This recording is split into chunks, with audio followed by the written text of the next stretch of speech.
What differentiates older LGBTQ plus Americans from their straight peers? The Minnesota 2022 LGBTQ Aging Needs Assessment Report from the University of Minnesota surveyed hundreds of LGBTQ plus older adults in the state to get insight into the community's experiences with services, caregiving, discrimination, employment, chosen family, and other metrics describing their lives. Being the third in a decennial series first undertaken in 2002, the report is an essential and fascinating look at the needs of LGBTQ plus older Americans, including the wave of baby boomers now entering retirement and the silent generation that preceded them.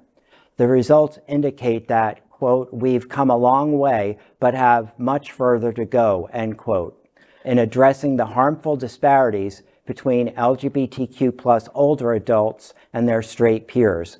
According to the study's principal investigator, Rajean Moon, quote, "in 2002, the study showed only 9% of LGBTQ plus respondents were confident that they would receive sensitive care.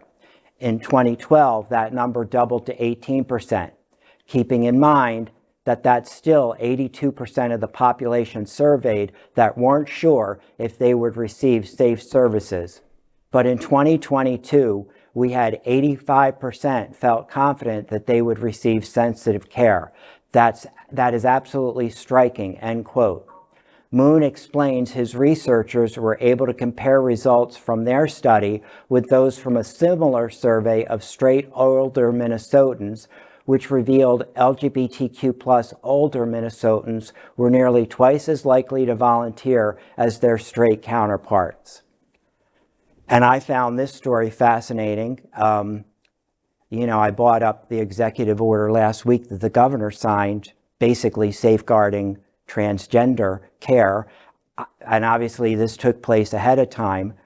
Good news for Minnesota. Not so great, for us down in Florida with everything going on. I'm lucky I have a really good doctor, primary care physician, but what happens if I need more specialized care? Because I'm not getting any younger. Right. So, And to that point, it's funny, even down here in South Florida, the gayest place on planet Earth, I was in a major car accident last year, and I had severe whiplash, 3 herniated discs. I had to go to doctors and, chiropractors and everything. And the one doctor, when they ask you what medications, as they always do, I mentioned I'm on Descovy, and he's like, "Oh, you're HIV positive?" I said, "No, I use it as PrEP." And his response was, "What's that?" And I understand when you mostly deal with heterosexual community, it may not come up as much, but you were in Fort Lauderdale. There's a huge gay population down here. And people are becoming much more aware of basic healthcare needs of the gay community, especially down here. Even since in the 10 years I've lived down here, it's gotten better. So, I hope that it will continue to get better. Doctors will continue their education because that's a big part of being a doctor. You always have continual education. And it'll get better as I get ready to retire. I don't know where those numbers came from. It's very encouraging. I'm hoping that because the numbers are so high, that Minnesota can become some type of model for the other states in the country. I don't know how they got them that high.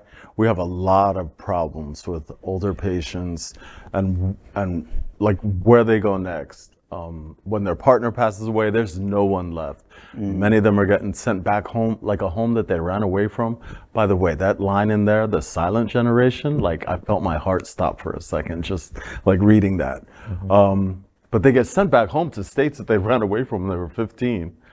And they're just sending me back there because I can't be here by myself and there's nowhere else for me to be.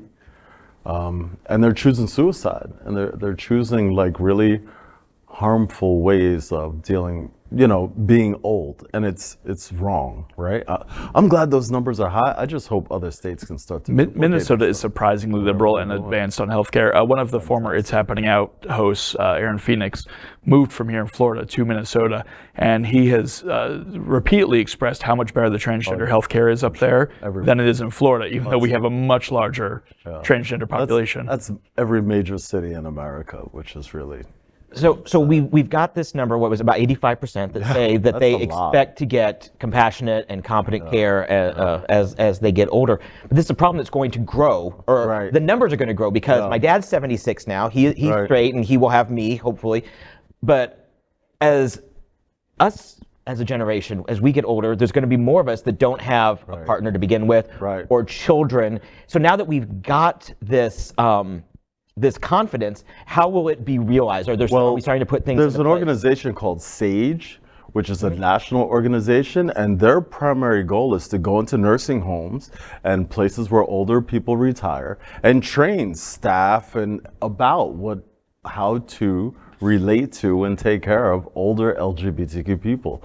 And that's their only goal, is to go in and train and make sure that when you get sent to that nursing home, because why the older people were choosing suicide is because they had been out living in Fort Lauderdale. They get sent back to Iowa, and they look around the nursing home, and there's not one magazine that looks like them. There's not anything hanging on the wall. There's nowhere where they can go to express themselves, no one that they could talk to.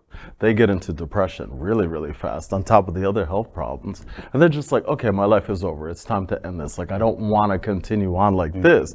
So SAGE, a lot of what they do is go in and make sure that there are magazines around that they can grab. Make sure that there are rooms that they can go and people that they can talk to, even if it's staff who can understand and relate to them. I would hope that they're working like crazy nowadays, because we're all getting older. Our generation is living a lot longer. I mean, we could be in that state of, elderly living for a very long time.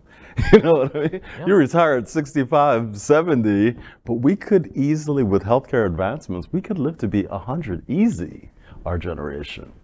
And so that's a long time to be, you know what I mean? An extra 30 or 40 years where you're like, you can't just stop living. You have to keep living.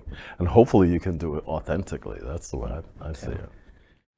LGBTQ plus news is vital for our community and for the broader world as a whole.